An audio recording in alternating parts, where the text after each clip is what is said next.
Ang hairdo ko ngayong gabi ay hindi ko alam kung paano ko ginawa. Basta gumanyan na lang siya. Alright, ikuwento natin ngayon ang love story ni na Pygmalion at Galatea. Si Pygmalion ay isa sa mga tanyag na sculptor sa isa sa mga islands sa Cyprus. So dahil nga siya ay kilala, siya ay famous, lapitin siya ng mga girls. So yung mga girls, sinasabi na, ay Pygmalion, sayo naman tayo ng tinitigan ko. Tumahulang aso. Si Pygmalion, makinis maputi, pero ba't ganon? Ayaw niya sa mga girls. Allergic siya sa mga girls kasi sabi niya, hey, no!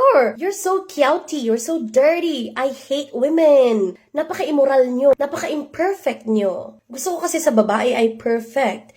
Mga mortal women kayo, you're imperfect, you're flawed. Dahil nga ayaw niya sa mga mortal women, naisip niya na, gumawa na lang kaya ako ng sarili kong babae. Yung ideal woman ko talaga. Then one day, may i-deliver sa kanyang workshop na isang malaking bato na gawa sa ivory. Nung makita niya yung malaking bato, sabi niya, parang alam ko na kung anong iuukit ko dyan. Dahil nga gusto niya ng ideal woman, ng perfect woman, nagsimula siyang mag-ukit ng figure ng babae. At dahil idol niya, itong si Aphrodite, sabi niya, okay, huhulma ako ng babae na kagaya ni Aphrodite, goddess of love and beauty. So araw-araw siyang nagtatrabaho sa kanyang workshop at araw-araw din niyang nakikita yung kanyang masterpiece.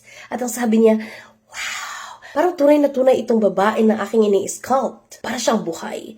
Yung lips niya, yung eyes niya, parang nangungusap, yung noon niya, yung buhok niya, ganon. At araw-araw din, nai-inlove siya ng tuluyan sa kanyang creation. Lagi niya kinakausap na para talagang tunay na babae, na tunay na tao, na mortal woman. Tinatanong niya, kumain ka na ba? Sure. Nung natapos na yung hulmang babae, pinangalanan niya na Galatea. Lagi niyang hinahawakan yung kamay, kinikis yung labi, at meron pa nga yung time na nung matapos na yung buong sculpture, ay tinatabi niya sa kanyang higaan at parang talagang asawa na niya iyon. Isang araw, dumalaw siya sa temple ni Aphrodite at sabi niya, Aphrodite, pakiusap kasi talagang creation ko siya, alam ko, wala siyang buhay, alam ko, pero talagang mahal ko na siya. Sana, mahal. Naawa sa kanya si Aphrodite at the same time, parang, wow! Dahil sculpture lang siya, pero nagawa siyang mahalin ni Pygmalion na parang isang tunay na babae. So sabi niya, Pygmalion, bumalik ka na doon sa iyong workshop. Kay may surprise ako for you. Dali-dali namang tumakbo itong si Pygmalion. Tapos ang pagtingin niya, ganun pa rin. Bakit cold pa rin itong si Galatea? So nung nilapitan niya, tinitigan niya, at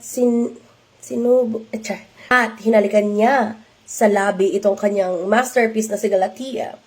Maya-maya biglang kumurap si Galatea, nag-blink-blink, ganon. Tapos kumilos na rin ang lips.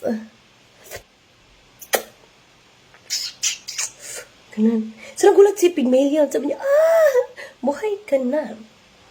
Buhay ka na sa wakas. Dahil nga natuwa si Aphrodite kay Pygmalion, ay nagawa niyang buhayin itong si Galatea. Noong naging mortal woman na sa wakas itong si Galatea, napagdesisyonan nilang magpakasal. And they lived happily ever after. So siguro sa mga single dyan, mag-try na rin kayong umukit ng sariling sculpture ng inyong ideal man or ideal woman. Tapos kausapin nyo, tapos hingahan nyo, ganun. Charot.